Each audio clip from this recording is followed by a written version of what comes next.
Con el doctor Dante Intile, que es director médico del Sanatorio Anchorena en Buenos Aires. Le agradecemos mucho el contacto. Doctor, buen día, ¿cómo estás? Adrián Intile te saluda. ¿Cómo estás, Adrián? ¿Qué contás? Bien, muchas gracias por atendernos. Bueno, ayer estuvimos conversando el fin de semana en privado sobre esta situación que obviamente, lamentablemente es de público conocimiento. ¿Cuál es la realidad hoy, Dante, ahí en Buenos Aires? Mirá, acá en Buenos Aires estamos con una alta tasa de ocupación en todos los sanatorios y en los hospitales. Hay, digamos, una alta demanda. Nosotros hoy tenemos 99% de ocupación en las camas de terapia intensiva. 99. Sí, 90, y 99 o 100% de ocupación en todo el sanatorio. Upa. Eso ya incluye las camas de internación de sala general. Claro. Por suerte nosotros pertenecemos a la UPCN, a la Obra Social de Unión Personal Civil de la Nación, y hay toda una red de sanatorios, somos 4, que nos complementamos y podemos compartir alrededor de 100 camas de cuidados críticos entre todos para poder satisfacer la demanda de los afiliados y de las prepagas. Uno de los problemas que planteaban ayer en la reunión esta que tuvo el presidente en Casa Rosada era el temor a que podía llegar el momento de tener que elegir a qué persona se iba a atender.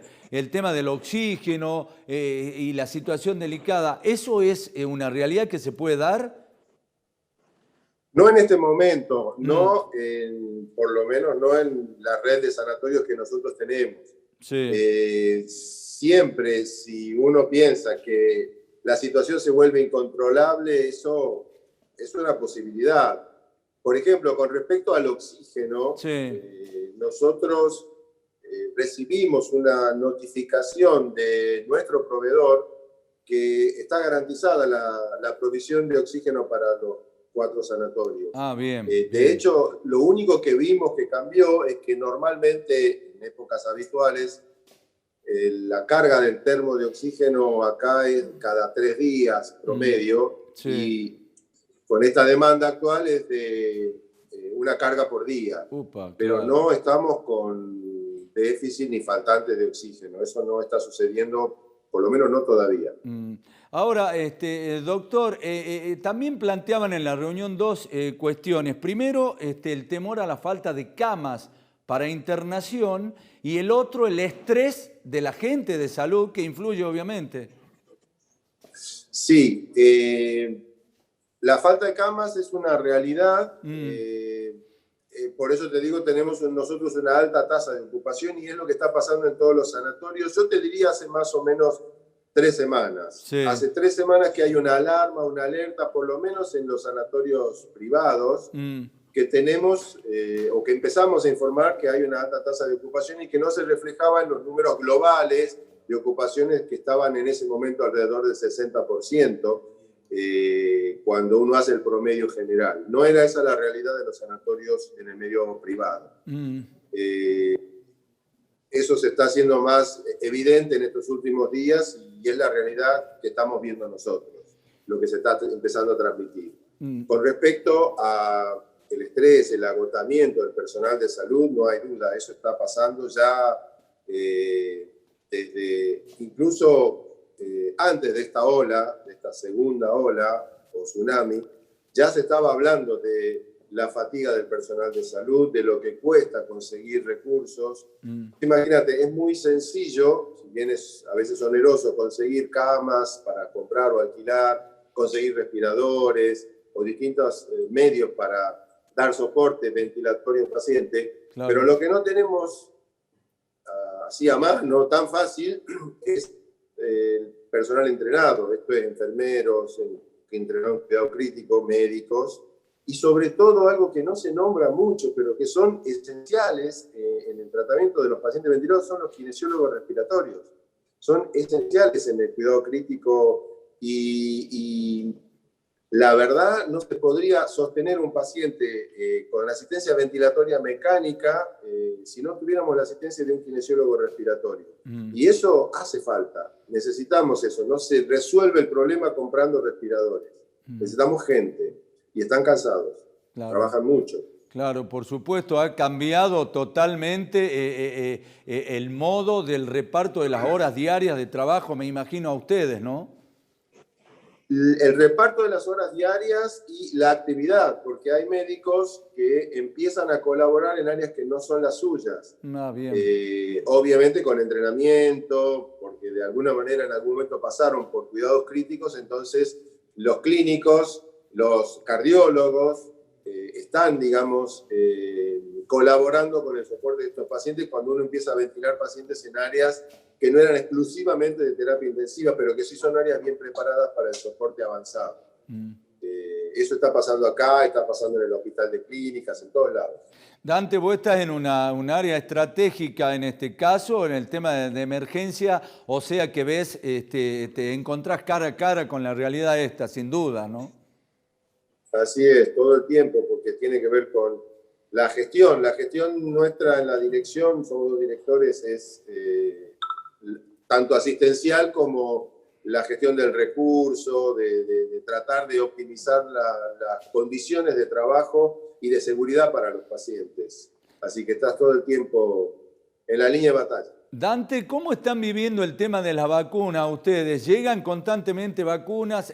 ¿Cómo lo están viviendo? ¿Son pocas las cantidades? ¿Hay temor? Porque ayer... Mirá, no te quiero meter en política, porque ayer Horacio Rodríguez Larreta, claro, pero yo lo digo, ayer Horacio Rodríguez Larreta decía que tenía el temor de faltante de vacuna. ¿Ustedes cómo lo viven como hospital sanatorio privado? Mira, nosotros estuvimos enfocados fundamentalmente en la provisión de vacunas para el personal del sanatorio, claro, el personal de salud y de la obra social que de alguna manera, directa o indirectamente, está expuesto por la atención de pacientes, etc.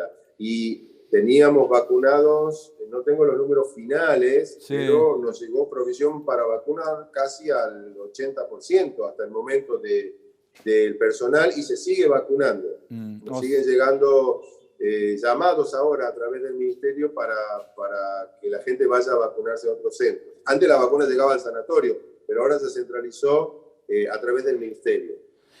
Dante, ¿qué esperan para los próximos días? ¿Para cuándo esperan la curva? Vos, si lo digo mal, corregime, que soy el que entendés. La curva, ¿para cuándo se espera el pico de la ola?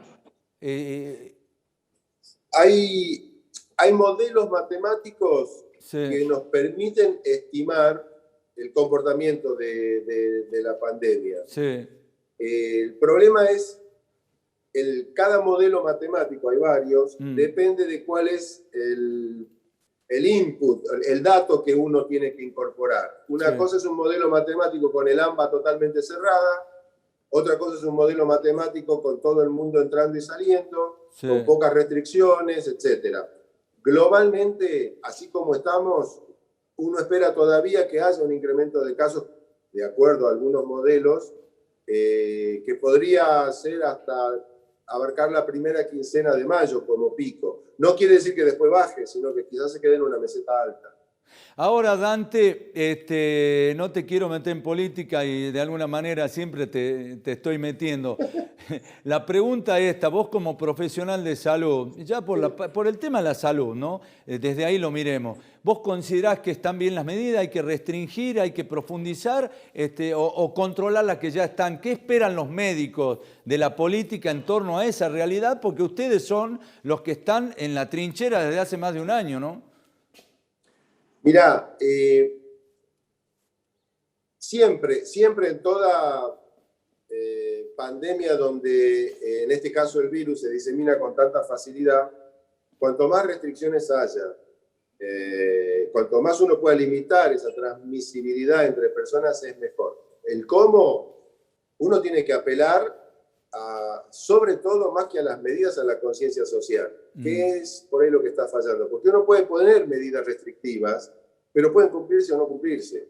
Claro. Y es desgastante para el organismo estatal, provincial, municipal, que instala determinadas medidas, es desgastante, decía, tratar de agotar todos los esfuerzos en controlar. Y es muy difícil de hacer. En realidad, a lo que hay que apelar es a que la gente entienda que la única manera de que la pandemia se limite, se frene, es la conciencia de que somos los transmisores de esto, de que tenemos que tener aislamiento social y eso va más allá de si a uno le imponen o no le imponen medidas.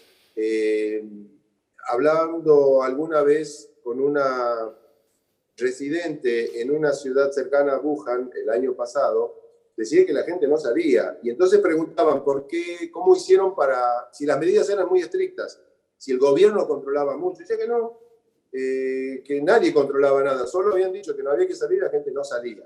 Bueno, ese es un extremo. Si eso sucediese, es muy probable que la curva se aprende rápido, pero cómo lograrlo es muy difícil. Y va más allá de las medidas restrictivas. Todo pasa por la concientización y la responsabilidad de la gente. Gracias, Dante. Olvídate en la Argentina, por lo menos por el momento, que pase eso. Gracias, Dante. Te mando un fuerte abrazo. Bueno, Adrián, un abrazo, un gusto. El doctor Dante Intil.